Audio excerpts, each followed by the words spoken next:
Welcome back, guys, to another episode of the Tribe Experience podcast. I'm your host, Skyler, Kelley, and I'm stoked to be here with a good friend of mine now that I've been getting to know, Mr. Steven Hardeman. Steven, how are we doing, man?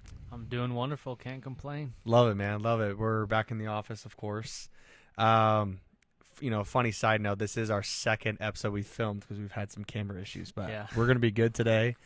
The content's going to be out there for you guys in the tribe. And we're excited to talk about Steven, his sales experience, and also what he's going to be doing for the tribe, because it's going to be pretty important. Mm-hmm. But before we get started, Steven, we have no announcements for you guys for this week, because we're getting towards the end of the week right now. Early next week for the next episode, we will drop more accountability numbers for you guys to be aware of, for you guys and your teams, especially the leaders. So stay tuned for that. And then also another announcement, we will be dropping 2 episodes per week instead of the original 1 that we're doing. So that way we have as many leaders and reps as possible who are going to be on this podcast, talking about everything that we're doing for the tribe, that they get that information out there for you guys before summer starts. And also, of course, this is not an ad, but I love Alani, and this pink slush flavor might be my favorite. So check out Alani right here for this flavor, pink slush. It's like a strawberry slushy, literally. So it's my favorite. I had to shout them out because this is by far the best one I've had yet. But anyway, Steven, talk to me really quick about your sales experience. How long have you been doing sales for? Where'd you kind of start originally and to where you're at now? Yeah, so I've done like door-to-door sales off and on. I did some like fundraising stuff in high school where I had to go door to door, but really like actual canvassing started when I was halfway through my senior year. There was a roofing company that my friend in college worked at, and he was making like $30 an hour, $50 a lead, and I was like, dang, dude, that's crazy money. And I was working like 2 jobs. I was a grinder, top of my class in school, all honors, taking college classes, but I was like, dude, like I already was on the entrepreneurship route because I did a lot of SEO and website building, and like when COVID hit for businesses, so I was already like trying to get after it, and I was like, that's way better than what I'm doing now. So I was like, I want that job. And that was the first time I read the Think and Grow Rich, and I was reading about manifestation and the art of just sitting there and constantly thinking about what you want, repeating it in your mind, telling yourself you're going to get it, because then that'll manifest into you taking actions toward achieving it. And after like a month, I finally got the job, and that was like one of the like hardest things I've ever worked for that I shouldn't have gotten, was that. And so I started knocking roofing, did stuff on and off, led some teams here and there, and now I'm here doing fiber. So a little bit of a journey, but that's awesome. So yeah, we want to introduce what selling fiber, internet fiber, door-to-door is like. So for context, guys, for those who don't know Steven, or anything about the tribe and what we do, we're more than just selling pest control door-to-door, which you guys, if you guys watch the first episode with Derek Childs, he talks about a lot of different things that we do and we tap into as a group. So Steven here is going to talk about fiber and his role with that. So Steven, what is internet fiber door-to-door like? I guess give the origin of that and kind of how you started getting into it, and why is it now part of the tribe culture? Yeah. So fiber, the premise of fiber sale is pretty easy. Most of the time we just go to people who don't have good internet that are paying a lot, and we go, hey, we have faster, cheaper, better, more reliable internet, especially because so many people stream, they work from home. Internet's pretty important, and the price has gone up a lot with inflation like everything else. Absolutely. Fiber is a lot cheaper to maintain, so long term it's less expensive, and you typically get private lines, so it's a lot better in the long term for reliability and speed. So when you go door to door, most people, I mean, if you play video games, you do anything, you've noticed you've had a lot of hiccups, so it's pretty easy to sell. Nothing makes me more mad than having slow internet. Yeah, for sure. Like, especially people who work. I mean, my favorite people are people who get home at the end of the day from work, and they're like, I always be like, what shows do you watch? What do you do? They're like, I try to do this, this, and this. And I'm like, the last thing you want to do at the end of the day is come home after you've worked hard, screaming kids, and you just want to watch your TV show, want to watch sports, want to play a game, and then it just doesn't work. Like, everything else has been so hard. Like, it's internet. It's simple. It should just work. And so that's as easy as the pitch can be. Even though the premise is that easy, it still can be hard. if you've been in markets that have been hit a lot, have heavy competition, or you're competing against other fibers. So what's great about fiber is if you are wanting to go out for pest, fiber is a great prerequisite because it allows you to practice all the principles you would in pests that you learn from the academy. Also, I believe like knocking in the summer, you have 2 basic things to master, and once you do, you can slowly get better and better over time. The first one is getting used to knocking all the hours in the day, right? If you can get used to knocking all the hours and working for a long period of time on your feet, you'll be set. Also, too, if you can get past the mental part of rejection and just all the different quirks of self-confidence and belief in yourself, then you'll be fine. So once you get used to knocking all the hours and you get past the negative mental mentality and you really get in a good mental state, then all the little things of mirroring, tonality, body language get a lot easier. Because if you're not battling wanting to quit or thinking you can't do it, then you're set. And fiber allows you to do that because you knock the same hours and you face the same fear of rejection and not doing well. I mean, it is a little bit easier, but you get to master those 2 things. So if you have rookies that are starting out, those 2 qualities, if they can build that with fiber, they're going to be so much better come pest season. One of the rookies, Lucas Schmidt, that Derek was talking about, he's going 2 pest blitzes. He's here at the office now training. One of the things that's going to make him so good and make him one of the top rookies, like Derek said, is because he's already practicing, right? He's taking all these principles, and it's not just theory in his head, it's applied, right? Time on the doors is your best self. If you want your rookies to be good, you want them to be primed for the summer, send them out on fiber blitzes, and they'll do so much better. I love that. Yeah, it really just is another opportunity to better your sales game, your sales pitch, your confidence, obviously facing rejection. I love that. And once again, too, like you mentioned, it's probably a little bit easier of a sale than pest. Right, yeah. There's some different loopholes you don't have to deal with in fiber that you have to deal with in pest. But, yeah, I mean, really, if you're just strapped for cash or if you want to get more experience and better yourself, I mean, it's a great way to go and get more money, right? Make more money and get more experience. I guess leading into my question for you, why should a rookie rep or an experienced rep go on a fiber blitz with you? Yeah, so like I said, one great thing is you get to practice all these principles, right? And you get to kind of harden yourself before the summer starts. You can make more money. So if you've already mastered pest as a vet, fiber blitzes should be pretty easy for you. So it's a good way to make money in the off season. Also, if you have people who are on the fence about signing for a whole summer of pest, right? It's basically an ace for signing people for pest. So if you are trying to get people on and you're a vet who's recruiting and you say, hey, I have these 5 guys who haven't signed that are unsure about it, dude, pitch them on a 2-week fiber blitz. Like, you're not a 4-month summer, just 2 weeks. Go on that. Make sure they have a great time, teach them well, make sure they sell well, and that'll be a great ace to get them to come on for the summer. And so I think, like, we do have fall off sometimes once we recruit people on or once we start getting people in our M1s and M2s. Sometimes people say no because they think it's too big of a commitment. We can take a percentage of those people that fall off in the M1 and M2, and we can convert them to pest with using fibers like an ace. Cool. That's awesome.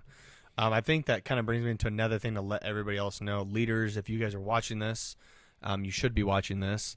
If you have reps who are strapped for cash and need more experience on the doors, whatever the thing may be, it could be positive or negative, get them hooked up with Steven here. He will definitely take care of them, meet with them, train them, and so forth.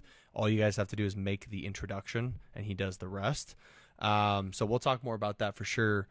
But another thing I just thought about too is for you guys that are watching, if you're new to this, you don't have to be someone who's committed for a pest control summer within the tribe. Right. You don't have to be. If you're like, hey, I want to make money and you just simply want to, whatever your goal is, and you feel like fiber is the best fit for you, but you're not committed to a pest summer, that's completely okay. What's nice about fiber, it's totally non-committal. Just go out, make a bag, and you can dip if you need to. Mm-hmm. Obviously, the opportunity is to go out, make a bag, gain a bunch of experience and opportunity, and then transition into possibly a pest control summer with us because you'll make even more money. Mm-hmm. But if you're just like, hey, I just want to go on this blitz or I want to go on a couple blitzes and that's it, totally okay too. There's definitely a lot of benefit in that. We just want people to earn a lot of money and maximize that opportunity. Right.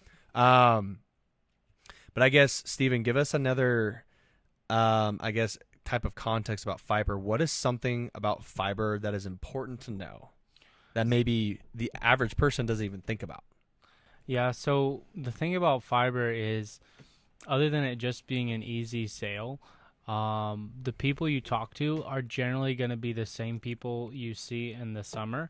Another thing that's great about the fiber we do is that a lot of people are like, okay, it's fiber, it's not really applicable to pest. I don't want them focusing on fiber. So what I have done is I'm developing a fiber academy where we take all the details of our pest academy and we make it synonymous, right? So you might say, well, I don't know if it's going to be good prep. It will be, because we're making sure the same stuff and fundamentals we teach in pest are the same things I prep for in fiber. So you're basically going to get a small dose of the morning meetings and the energy you need to bring, a small dose of the requirement for hours for knocking, what hours you need to knock, and the training. So it's basically going to be like a mini prerequisite to pest. Cool. That's awesome. In the end of the day, what pushes you to do what you do with fiber? You've obviously have had past sales experience with roofing and a couple other things. What pushes you to do fiber? So I think it's just a great opportunity at the moment. I look at fiber as like a gold rush. Obviously, there's always going to be switchovers from other internet to fiber. You're going to continue to build stuff out. But once all the fiber is built out in the next couple of years, a lot of people are going to compete for it because it's so new of an industry and not everybody is in it yet. There's tremendous opportunity, and we don't have back ends, right? The payout's a lot different. But because it is a little bit of an easier sale sometimes and we can get really good markets, even though the pay is only up front, you can still make a lot of money. So one thing that pushes me is the short time for opportunity here. So my goal is to take this opportunity and take the network of great people I'm around and seize it and get everybody to make sure the inputs they're putting in gets an output, right? One of my goals, one of the people I like a lot here is Braden Roten. What I hear a lot of people say is, dude, he's a man of his word. And as a young person trying to develop themselves as a man, I try to be, I want to copy people, and I want to be a man of my word. So one of the things that pushes me is to try to build something, take care of people, and just be a man of my word, right? When I'm doing fiber, when I'm doing anything else. That's awesome. That's really, really impactful. Obviously, you want to make an impact, but take advantage of the opportunity. You said something that kind of leads into my next question. You were talking about pay a little bit. I want to be able to give the viewers some context about what to expect with fiber blitzes, like how much they're getting paid, what it kind of looks like, and also like a day-to-day schedule. So really quick, let's take this one at a time. Day-to-day schedule. What does that look like first? So if a rep that comes out has no idea how to sell, or they've sold before, it doesn't matter, what should they expect on a fiber blitz? So the schedule will be tweaked a little bit depending on your manager and just what the market's like sometimes. But typically, you have your meeting around 9:30, 10. It's going to last about an hour, 30 minutes, depending on how experienced you are and how far you into the blitz. Knocking's about 8.5 hours. Right now, we don't have as many daylight hours. I still knock sometimes until 9 into the night. Yeah. And it was like 12 degrees, 15 degrees in Nebraska. It was freezing, and I was knocking at 9 getting deals. So even though it's a little bit different, if you're tenacious and want it, you can still knock. Some people are going to get mad at you just because it's dark. But typically it's about 8 hours. And then you just come home.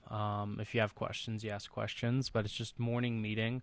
Knock for about 8 hours, and then we do team activities on the weekends. Sundays typically our rest day, so that's what kind of the week looks like. Fiber blitzes, they're typically 2 weeks, and then as far as the pay goes, that will depend on your experience level and the manager you're under and the group you're with. Typically it's all the same, but that's going to come down to whoever you're working directly under. And it definitely depends on also which fiber company we're working with too, right? Yeah. Because I know different companies in different states, they pay out reps a certain different amount. We try to make it the same most of the time across the board.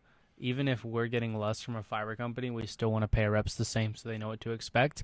But I'd say this, even though I wouldn't worry about like a huge difference in the pay scale, because the great thing about fiber is even if you're on a little bit lower of a pay scale, because of how easy fiber can be, you can still make a tremendous amount of money. Of course, you always want to negotiate, make sure you are getting the best you can.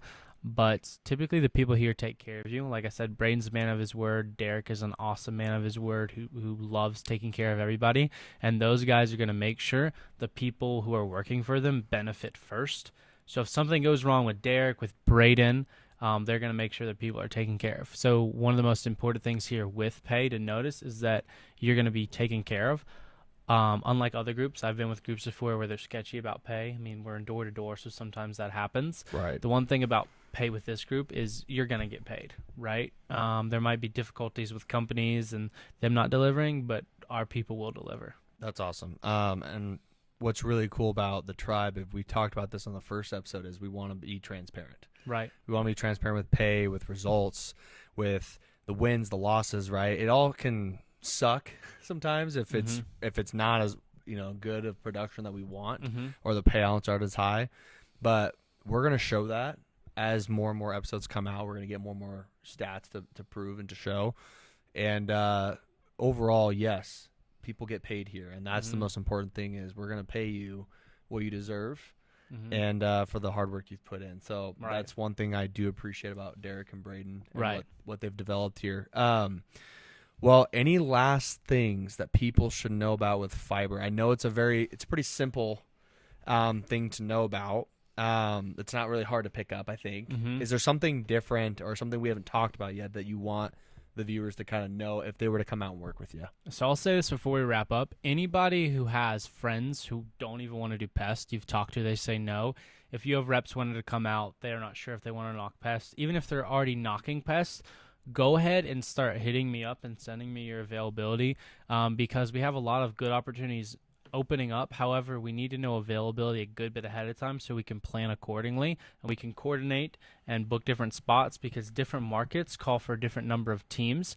And so if everybody can go ahead and start seeing what the reps availability are like for all of February, even the months to come after that, during spring break, if people have people in college or in high school that want to blitz but they have college work, go ahead and check for spring break, right? We're going to have blitzes going on then too. So go ahead and be checking availability. Rookies, even if you're like, I'm a rookie, I'm with Pest, I want to bring people out, I don't know how. Dude, start recruiting. A rookie who's never sold can definitely recruit. Anybody can recruit. Reach into your warm network. Just talk to your friends. Float the idea. Write off the manager's stories above you and tell their story and tell them the opportunity. Get them to come on fiber blitzes, and you'll make money off that. And then maybe you can get them to come along with you in the summer, and you can knock with a few friends. So in anybody, you can recruit for fiber and then put into pest. Yeah, that's really cool. Nothing's more fun in this industry than working with your friends. Right. That makes it a lot competing and making money. Right.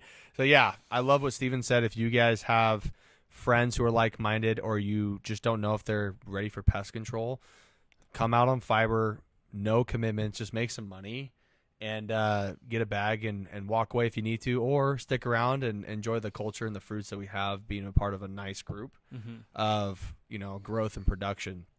But Steven, thanks for being on this channel, my man, on the pod.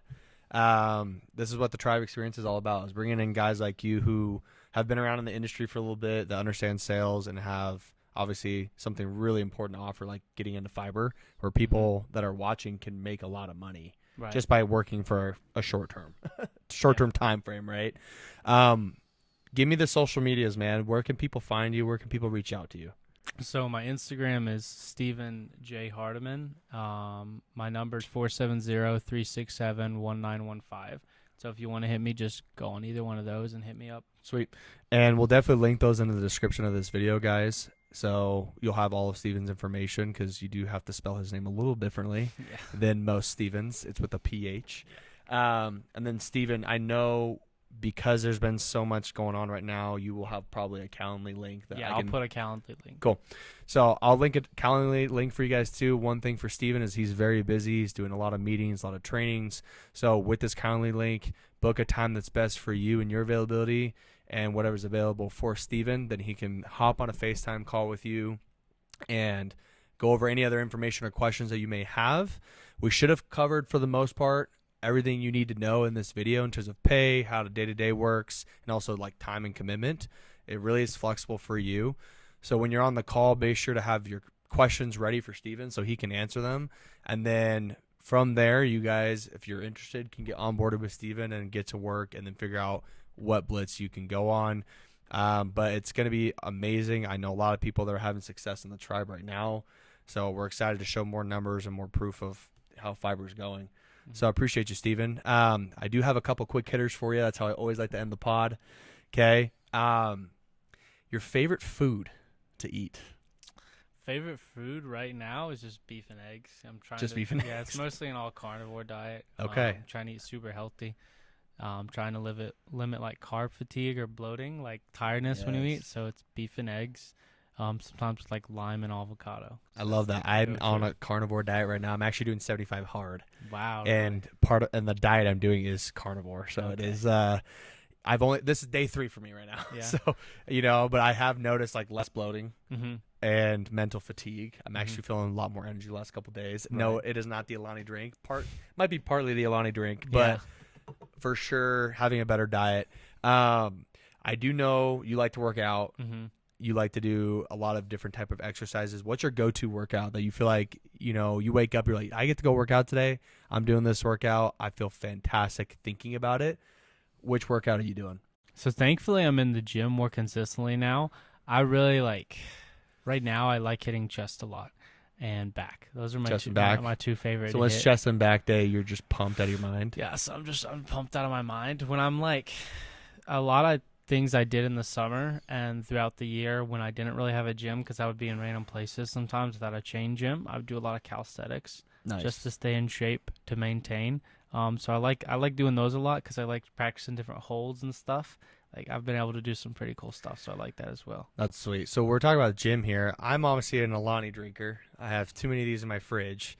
But for you, what are you drinking every day? So I don't try to drink too many energy drinks. Okay. But there's this one drink called like Total War. It's like Heart Attack in a bottle. Holy. It's like this big, and it's like 350 milligrams of caffeine. And it's this big? It's like this big, bro. So it's bigger than a Alani drink? So it's a little bit smaller, like as far as much liquid, but you can taste it, bro. Wow. When you drink, it's 350 milligrams, but I have just pre-workout, and I'll like take half a scoop and I'll dry scoop it right before I go into the gym. That's usually what I do. Oh, I love it. I just dry scoop. I love it. I love easy. it. Couple more for you. 5 artists that are on replay on your playlist right now. Who you listen to? So I really like classical music I listen to a lot of classical music when I'm studying or working or just meditating or anything. I don't have any specific ones that come to mind, but playlists like that. I really like Tyler Childers. Okay. I'm from the South, really small town of 3,000 people. So I don't like a lot of country, to be honest, but I like Tyler Childers. Other than that, there's got to be at least 4 other artists on your playlist that you're listening to every day. When you're working out, when you're probably doing some deep work, there's somebody playing. Who is it? Yeah, Let the viewers know. I don't even listen to music that much, to be honest. Okay, all right. When I'm in the gym, it's EDM. Like, it's usually not words. It's just like straight EDM. Well, let me follow up with this then to finish off like the top 5. Are you a big movie guy? I love good cinema. Okay. I love. Give me your cinema. top 3 movies right now. Top 3 movies of all. This is hard, but give me like your all-time 3. So I like Prisoners with Jake Gyllenhaal. Okay. I love The Iron Claw. That's a newer movie that came out. And who's in that movie? Iron Claw. So you have the guy from The Bear. I don't know if you know him. From The Bear, he was in a famous TV show. And then Zac Efron. Oh, okay. I like it because of the brotherhood in it and just the bonds. It's a really cool story. And then for 3, that one's really hard. I like Manchester by the Sea. I don't know if you've ever seen that movie. It's a very sad movie. To me, it's like the epitome of dealing with like loss and grief and just sadness as a man and being alone. I think it's good. It'd be good for like any man to watch who's going through something, like seeing like. That's fair. It's like it doesn't have like a happy ending either. It's kind of just very stale, but it's like real. and that's why I like it so much. Final question. This is my favorite one to ask any of you or any person that I have on the pod. 5 dinner guests, dead or alive. Who's sitting at your table? Who's giving you the most out of your dinner? 5 dinner guests. And you're having all sorts of conversations with these people. Who are you having a conversation with, dead or alive? So definitely wouldn't be like Nikola Tesla, just a brilliant engineering man.